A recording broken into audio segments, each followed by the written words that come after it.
Hello, I'm in Crossbush, or Arundel, both tiny villages in West Sussex, but home to this, the Crossbush roundabout, which, if you're a road nerd, needs little introduction because what we're looking at is perhaps one of the most famous unfinished junctions and road building projects that has been ongoing now for, I don't even know, we've all lost count, but bloody ages, and today we're going to talk about it. My name is John, welcome to Auto Shenanigans, why not consider subscribing? We begin with the A27, an 87-mile-long major road that runs between White Parish and Pevensey. I haven't heard of them either, but along the way it passes by some fairly important places, such as Portsmouth, Southampton, Brighton and Chichester.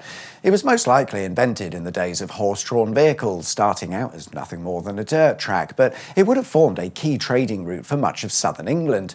When road numbers were invented in the early 1920s, it was allocated the A27 number, and today it remains just as important. Bit of a problem though, because as is usually the way with roads that were originally horse tracks, it was crap, certainly by modern motorised vehicle standards anyway.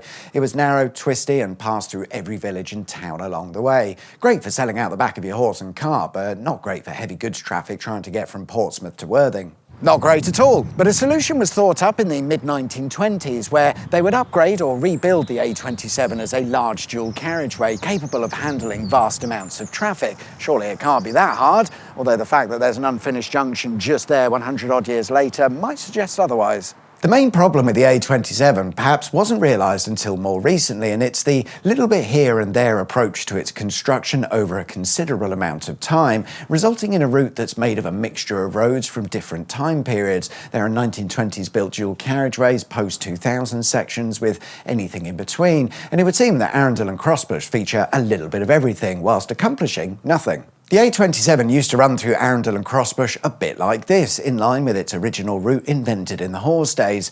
Traffic was becoming an issue, but not enough for it to sit particularly high on the priority list, and there wouldn't be any upgrades to the Arundel roads until the early 1970s, only 50 years after the idea was first thought up. What they did was build a short single carriageway bypass around Arundel with roundabouts at either end. That's it. To be fair, it may well have worked to begin with, but a few years later, the A27 approaching Arundel and Crossbush would be upgraded to a dual carriageway, stopping short of Arundel, leaving sections of the A27 as per the horsey times. But now, with dual carriageways delivering even more traffic. Still, at least there was that single carriageway bypass and roundabouts to save the day. No, Arundel and Crossbush had become a huge bottleneck for the A27, which was now mostly a dual carriageway along its length. But don't worry, because come the 1990s, a new plan was put into action that would replace the 1973 bypass solution that turned out to not really be a solution. And whilst they could have just added on some more lanes to the 70s bypass, much like they would have in the earlier days, this time it was decided to do things properly. What they did was look at the existing dual carriageways on the approach to Arundel and Crossbush and simply connected them up like so, and thus the new and improved bypass was born.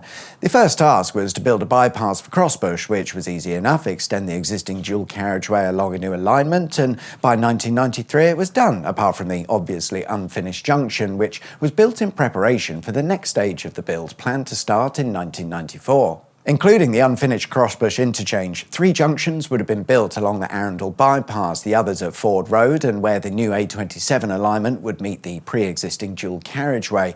But none of that was built. We'll get onto why in a bit, because let's take a look at what they did build, the Crossbush interchange. As I mentioned at the start, it really is one of the most well-known unfinished pieces of infrastructure. You guys won't stop messaging me about it. Thanks guys, love you. But perhaps that's because it's one of the most obvious. You don't need to be a super road nerd to work out that something is amiss here. And it is. Looking at the original plan, the interchange was supposed to be very different indeed. It was going to be a dumbbell-style interchange, but being incomplete has led to some rather interesting and perhaps unintentional design features. For example, have you ever noticed these strange curbs that surround the traffic islands at the junction? No, of course not, me neither, but these semicircular concrete blocks were intended to be a temporary curbstone solution.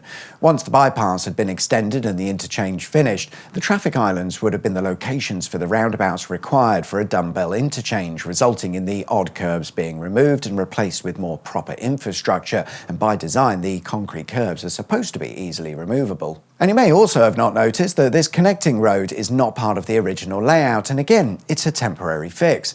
What they did was pile up a load of earth and stick a road on the top. The idea was that it would all be removed when the interchange was completed, but obviously that never happened, which has actually caused a few issues for the temporary road because apparently the ground underneath isn't as stable as one would like, on the basis it was a temporary bodge job, one that's still in place over 30 years on. Much like the ghost carriageway that runs between what would have been the slip roads for the interchange. Today, they're the main carriageway, if you can call it that, but the main road would have continued on through the junction, bearing in mind that the temporary road wouldn't be there, and then pass under a bridge. This bridge, which interestingly is probably the only part of the Crossbush interchange which was actually completed in line with the original plan.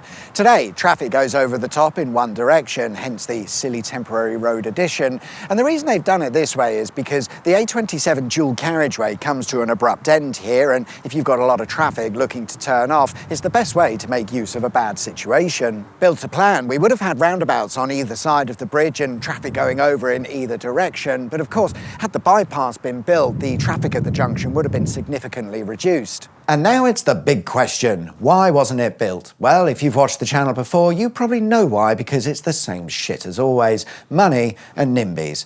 Come the mid-1990s, just when they were about to start on the proper bypass for Arundel, the government pulled all of the funding. To be fair, we'd recently had a bit of a recession, so there wasn't really anything left to go around, but things would eventually recover and they got back to the Arundel bypass, at which point the NIMBYs got involved and said, "No, we don't want your stinking road ruining our countryside. Instead, we want the traffic and delays through the centre of our little village." Okay, they didn't say that last bit, but it did result in the road planners being forced back to the drawing board because the route that everyone had agreed previously was no longer agreeable on the basis that there were some special trees or similar in the way. After much back and forth, it's now the early 2000s and a new route had been decided for the bypass, taking into account the environmental concerns. Like before, it would have extended from the Crossbush interchange, so at least that would be finished, but now the bypass would have no junctions and connect to the existing dual carriageway via a roundabout, so much shitter. But finally, after I don't know how many decades, we had a plan that everyone agreed on, so it was time to crack on and build it. Right? Of course not. In 2003, the then Transport Minister Alistair Darling, remember him, eyebrows guy, he cancelled the project for environmental reasons. I don't know why either, and you'd think that would be the end of it all because at this point we've wasted an awful lot of money on feasibility studies and newt surveys. Of course not. Let's rinse and repeat the same process. In 2010, plans were announced to finally finish the Arundel bypass. NIMBY said no. Route options were discussed, consultations were held, and then 12 years later, in 2022, it was finally agreed that they would build it, most likely along a route like this. Again, no junctions, but at least the Crossbush interchange would be finished, which is the entire reason we're here, and construction would begin in 2024. Now, you've seen the footage throughout the video. Would you say we've been looking at a completed junction and bypass?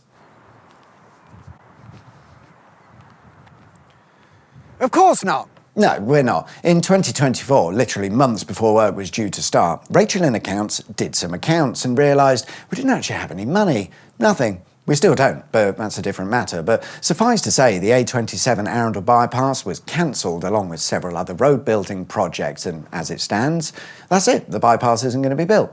The idea for which was first thought of in the 1920s, so it's taken us over 100 years to not finish a road project. And the cost, well, the latest plan, cancelled in 2024, cost us over £86 million for some fancy drawings and paperwork. And that was just that plan. Don't forget all of the other ones over the decades, and I'd go as far as to suggest that over the years the cost of planning and arguing with NIMBYs has far outstretched the cost to just get on with building the bloody road. Bloody road. However, with that all said, if one looks at the wider picture, if you did build the Arundel bypass, it wouldn't make much difference, if any difference, to the A27, because whilst most of it is a dual carriageway, there are still plenty of roundabouts and things to get caught up with, most notoriously the Chichester bypass section with its 5 roundabouts ruining your progress.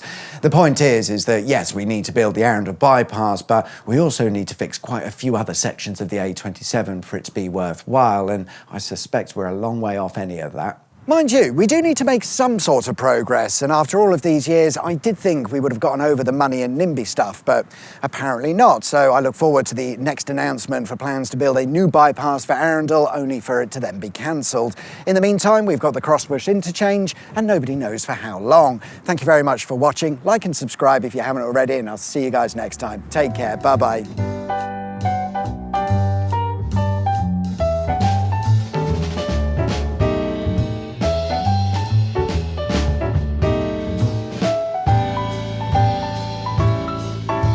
Ba-da-ba-da-ba-da-ba.